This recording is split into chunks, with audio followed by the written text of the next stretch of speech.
Hi friends, मैं किरण वर्मा आपके अपने यूट्यूब चैनल शिव शक्ति दिव्य शक्ति पढ़ाकू योद्धा में एक बार फिर से आप सभी का हार्दिक स्वागत करती हूँ।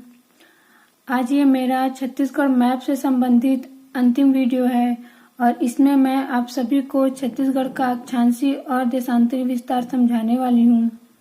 इससे पहले मैं छत्तीसगढ़ मैप को बहुत ही अच्छे से समझा चुकी हूँ, तो अगर आपने मेरा पिछला वीडियो नहीं देखा है तो एक बार ज़रूर देखिए। आपको छत्तीसगढ़ का मैप बहुत ही अच्छे से समझ में आ जाएगा और साथ ही याद भी हो जाएगा। तो चलिए फ्रेंड्स, आज के टॉपिक पर हम आगे बढ़ते हैं। हमें छत्तीसगढ़ के अक्षांशीय और देशांतरी विस्तार को समझने के लिए या फिर किसी भी देश या किसी भी स्टेट के अक्षांशीय और देशांतरी विस्तार को समझने के लिए 3 इम्पॉर्टेंट फैक्ट्स पता होना बहुत ही आवश्यक है। और वो इम्पॉर्टेंट फैक्ट्स है ग्लोब, अक्षांश और देशांतर। अक्षांश को इंग्लिश में लैटिट्यूड भी कहते हैं और देशांतर को इंग्लिश में लॉन्गिट्यूड भी कहते हैं। आप सभी को अक्षांश और देशांतर का इंग्लिश नाम भी पता होना चाहिए, क्योंकि कभी कभी एग्जाम में हिंदी नाम ना देकर केवल इंग्लिश नाम ही दे दिया रहता है। तो आप सभी को इन दोनों का इंग्लिश नाम पता होना चाहिए। तो चलिए फ्रेंड्स, आगे बढ़ते हैं। अब हम देखते हैं कि ग्लोब आखिर है क्या। तो ग्लोब जो है वो पृथ्वी का एक काल्पनिक नमूना है। क्या है? ग्लोब पृथ्वी का एक काल्पनिक नमूना है जिसकी कल्पना पृथ्वी के अध्ययन या पृथ्वी की स्टडी करने के लिए की गई है।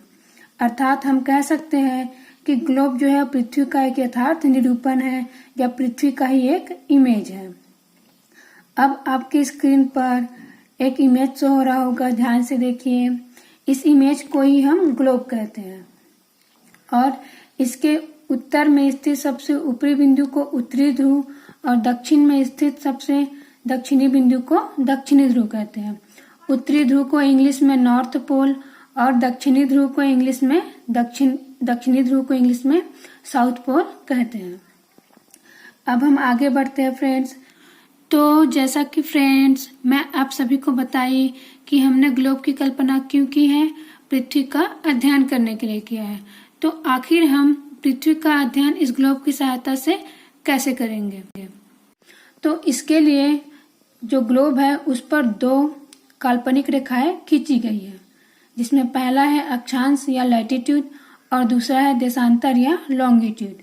इन दोनों काल्पनिक रेखाओं की सहायता से हम पृथ्वी का अध्ययन करते हैं। अब आपके स्क्रीन पर एक और इमेज शो हो रहा होगा, ध्यान से देखिए। उसमें एक ऐसी रेखा दिखाई दे रही है जो पृथ्वी को 2 समान भागों में डिवाइड कर रही है। इस रेखा को इक्वेटर कहते हैं और हिंदी में भूमध्य रेखा कहते हैं या फिर विषुवत रेखा भी कहते हैं। आप सभी देख रहे होंगे, ध्यान से देखिए, इक्वेटर लिखा हुआ है क्योंकि इसी से रिलेटेड हमारा अक्षांश है। तो ये जो रेखा है भूमध्य रेखा या इक्वेटर, वो पृथ्वी को 2 बराबर भागों में डिवाइड करती है। और इसी भूमध्य रेखा से, ध्यान से सुनिए आप सभी, इसी भूमध्य रेखा से उत्तर या दक्षिण में स्थित इसी भूमध्य रेखा से उत्तर या दक्षिण में स्थित किसी भी स्थान की कोणात्मक दूरी को उस स्थान का अक्षांश कहते हैं। एक बार फिर से सुनिए, इसी भूमध्य रेखा से उत्तर या दक्षिण में स्थित किसी भी स्थान की कोणात्मक दूरी को उस स्थान का अक्षांश या लैटिट्यूड कहते हैं। अब आपकी स्क्रीन पर एक और इमेज शो हो रहा होगा ग्लोब का। उसमें ध्यान से देखिए, लैटिट्यूड लिखा हुआ है जिसे हिंदी में अक्षांश कहते हैं। तो आप देख रहे होंगे कि ये जो अक्षांश रेखाएं हैं वो एक दूसरे के बिल्कुल पैरेलल है और एक दूसरे से समान दूरी पर स्थित है। तो ये जो अक्षांश रेखाएं होती है वो एक दूसरे के पैरेलल होती है और किन्हीं भी 2 अक्षांश रेखाओं के बीच की दूरी हमेशा बराबर होती है और ये 111 किलोमीटर होती है। ये बिल्कुल याद रखिए, बहुत ही इंपॉर्टेंट फैक्ट है। व्यापम के एग्जाम में पूछा जा सकता है कि 2 अक्षांश रेखाओं के बीच की दूरी कितनी होती है। तो 2 अक्षांश रेखाओं के बीच की दूरी 111 किलोमीटर होती है। आप सभी को समझ में आ गया होगा इमेज को देखकर कि अक्षांश रेखाएं पृथ्वी पर या ग्लोब पर कैसे खींची गई है? आड़ी खींची गई है। आड़ी भी कह सकते हैं, क्षैतिज भी कह सकते हैं और इंग्लिश में हॉरिजॉन्टल कहते हैं। आप देख रहे होंगे स्क्रीन पर, देखिए जो अक्षांश रेखाएं हैं वो कैसी है। ये क्वेश्चन में पूछ सकता है। मैं जो भी फैक्ट्स बता रही हूँ एक एक फैक्ट्स इंपॉर्टेंट है और किसी ना किसी एग्जाम में आया हुआ है। जो अक्षांश रेखाएं होती है वो पृथ्वी पर कैसी है या ग्लोब पर कैसी खींची गई है? आड़ी खींची गई है या क्षैतिज खींची गई है, जिसे इंग्लिश में हॉरिजॉन्टल कहते हैं। अब हम आगे बढ़ते हैं फ्रेंड्स। जैसे कि मैंने पहले ही आप सभी को बताई इक्वेटर के बारे में। इक्वेटर जो कि पृथ्वी को 2 बराबर भागों में डिवाइड करती है, वो आखिर है क्या? एक्चुअली में ये जो इक्वेटर या भूमध्य रेखा है वो 0 डिग्री अक्षांश रेखा है। क्या है? 0 डिग्री अक्षांश रेखा को ही हम भूमध्य रेखा या फिर विषुवत रेखा कहते हैं। अब हम आगे बढ़ते हैं फ्रेंड्स। अब आपके स्क्रीन पर एक इमेज शो हो रहा होगा, ध्यान से देखिए। उसमें कुछ इम्पोर्टेंट अक्षांश के बारे में बताया गया है जो आपके एग्जाम्स के लिए बहुत ही इम्पोर्टेंट है।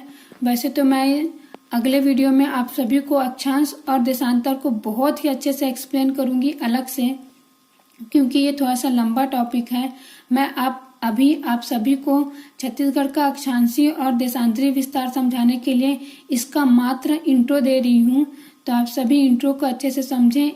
इतना ही समझने से आप सभी को छत्तीसगढ़ का अक्षांशीय और देशांतरीय विस्तार समझ में आ जाएगा। और भूगोल के दृष्टिकोण से जो इम्पोर्टेंट फैक्ट्स है अक्षांशीय और देशांतरीय विस्तार के लिए, वो मैं आपको एक अलग से वीडियो में बहुत ही अच्छे से समझा दूंगी। आप मेरा वो वीडियो भी ज़रूर देखिए।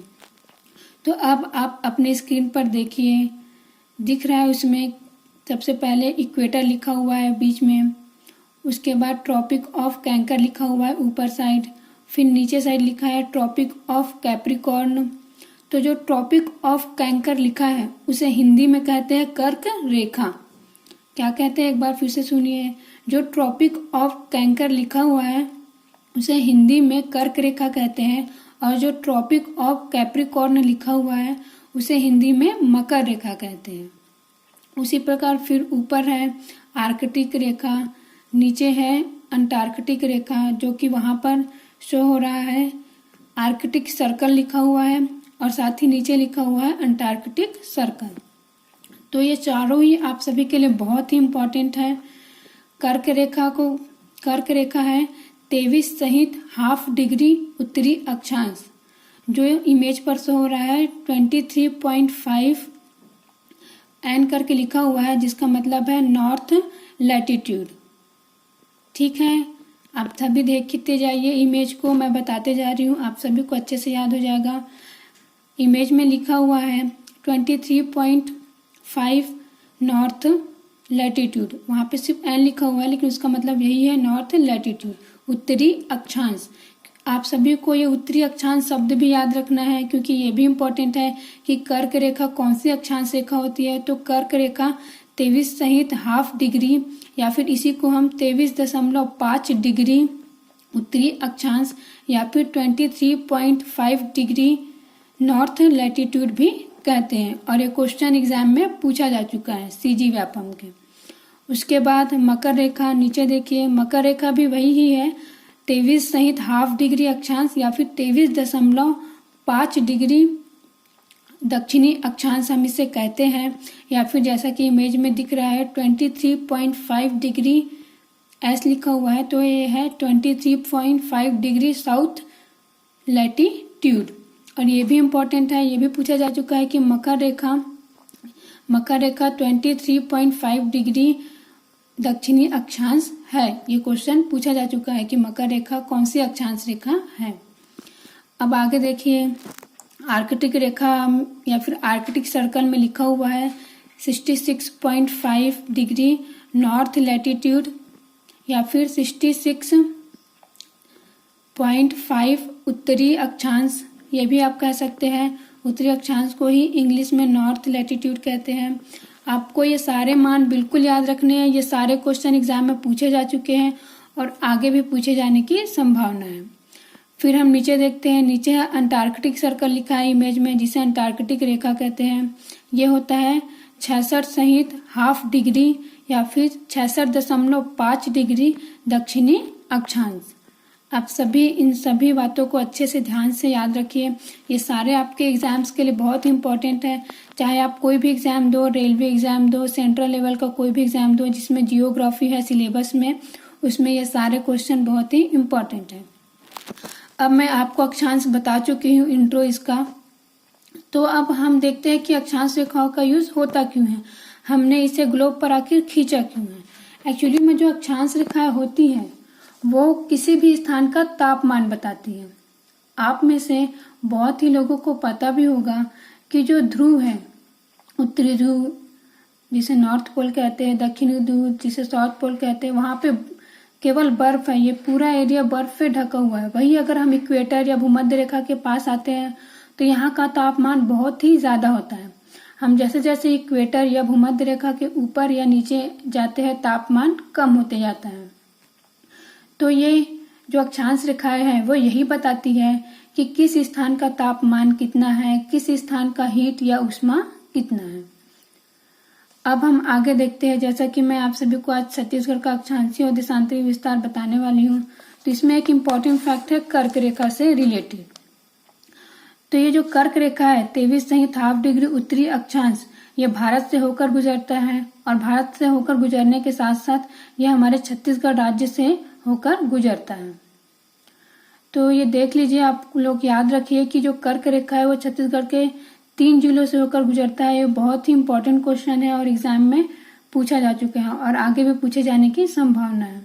तो जो कर्क रेखा है वो छत्तीसगढ़ के 3 जिलों से होकर गुजरता है, कोरिया, बलरामपुर, सूरजपुर। एक बार फिर से सुनिए, जो कर्क रेखा है वो छत्तीसगढ़ के 3 जिलों से होकर गुजरता है, कोरिया, बलरामपुर और सूरजपुर। आप सभी इसे अच्छे से याद रखिए। आपके स्क्रीन पर एक मैप शो हो रहा होगा, उसमें साफ साफ दिखाई दे रहा है कि जो कर्क रेखा है वो छत्तीसगढ़ के 3 जिलों से होकर गुजरता है, कोरिया, बलरामपुर और सूरजपुर। अब हम आगे बढ़ते हैं फ्रेंड्स देशांतर रेखा की ओर, क्योंकि इसे भी जानना आवश्यक है आपको छत्तीसगढ़ का अक्षांशीय और देशांतरी विस्तार समझने के लिए। तो देशांतर रेखा आखिर है क्या। आपके स्क्रीन पर एक इमेज शो हो रहा होगा, उसमें एक ऊर्ध्वाधर लाइन दिखाई दे रही होगी जिसे इंग्लिश में वर्टिकल भी कहते हैं। ऊर्ध्वाधर को इंग्लिश में वर्टिकल भी कहते हैं। तो कुछ वर्टिकल लाइंस आपको दिखाई दे रहे होंगे जो दक्षिणी ध्रुव से उत्तरी ध्रुव पर जाकर एक बिंदु पर मिल रही है।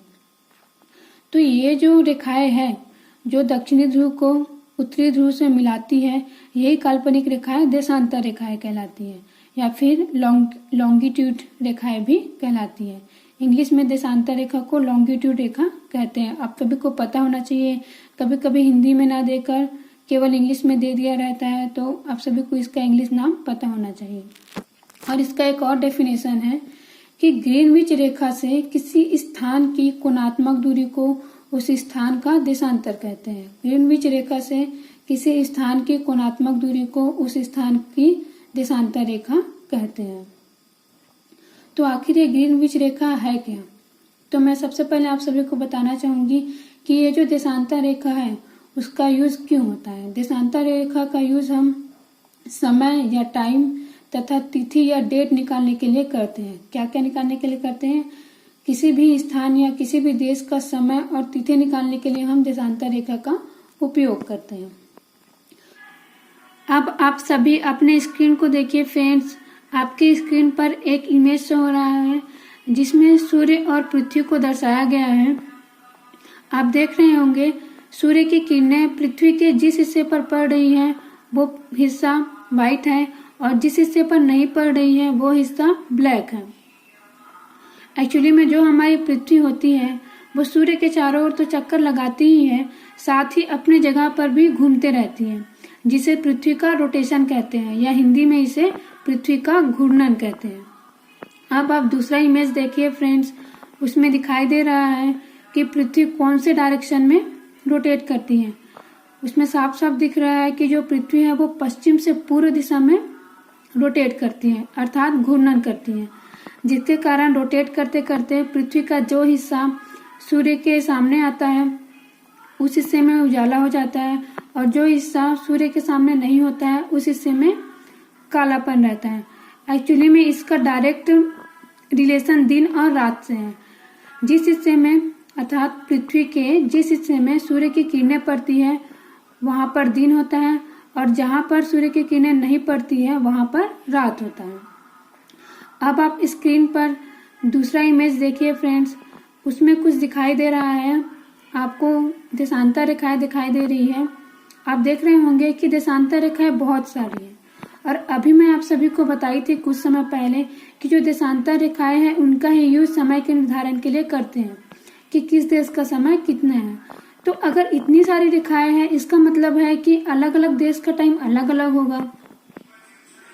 तो इसका ही निर्धारण करने के लिए सन 1884 में 22 अक्टूबर सन 1884 में वाशिंगटन डीसी में एक वैश्विक सम्मेलन हुआ, जिसमें यह निर्धारित किया गया कि इंग्लैंड के एक स्थान जिसका नाम ग्रीनविच है वहां से गुजरने वाली देशांतर रेखा को ही मानक समय रेखा माना जाएगा, और इसी के सापेक्ष में सभी दिशाओं या फिर विश्व के सभी देशों के समय का निर्धारण किया जाएगा।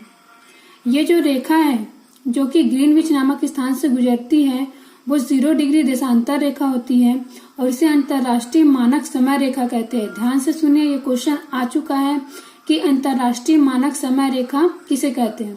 ये जो अंतर्राष्ट्रीय मानक समय रेखा है वो इंग्लैंड के एक स्थान ग्रीनविच नामक स्थान से गुजरती है, और इस रेखा को 0 डिग्री देशांतर रेखा कहते हैं।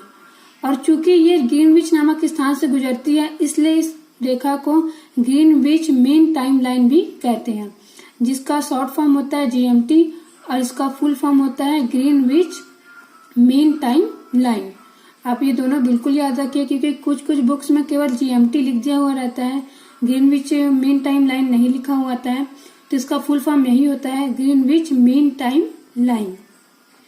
तो जो ये 0 डिग्री देशांतर रेखा है इसी को ही अंतर्राष्ट्रीय मानक समय रेखा कहते हैं।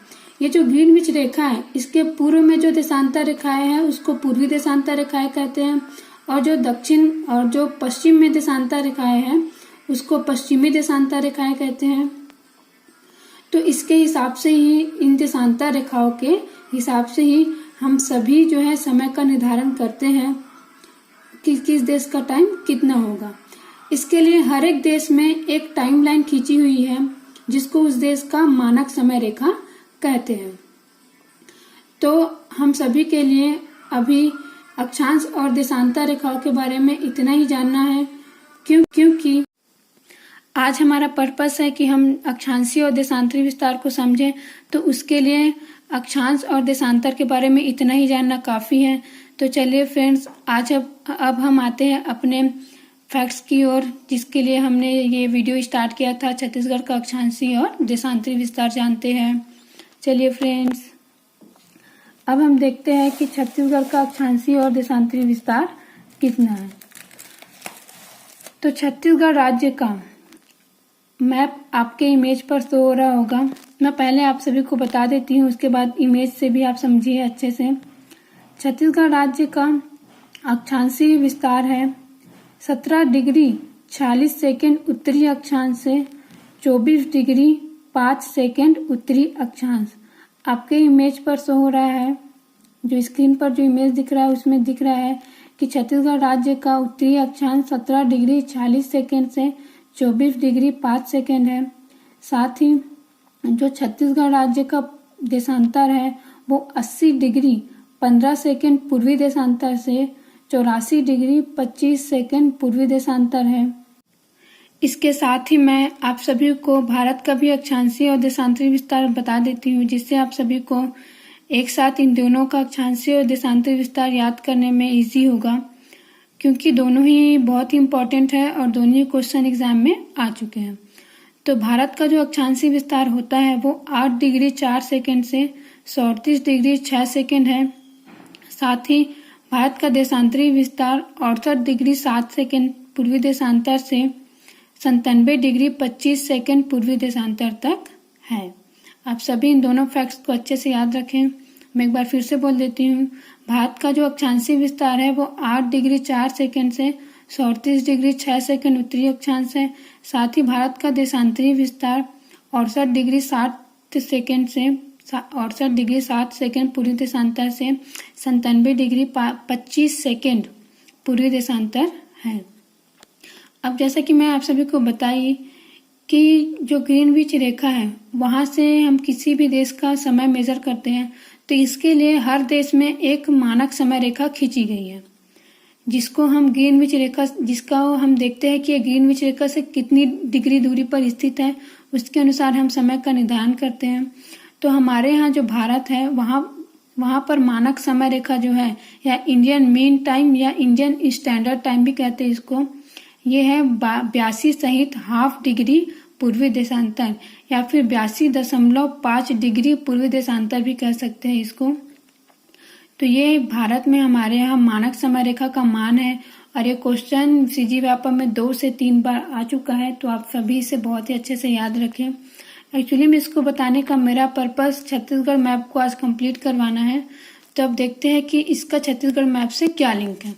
एक्चुअली में ये जो इंडियन मीन टाइम या इंडियन स्टैंडर्ड टाइम रेखा है 82 सहित हाफ डिग्री पूर्वी देशांतर, वो छत्तीसगढ़ राज्य से होकर गुजरता है।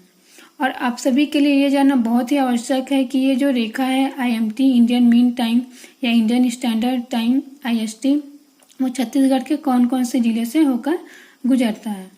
तो आप सभी देखिए, आपकी स्क्रीन पर छत्तीसगढ़ का मैप शो हो रहा है, और उसमें साफ साफ दिखाई दे रहा है कि IMT लाइन जो है वो छत्तीसगढ़ के कौन कौन से जिलों से होकर गुजरता है।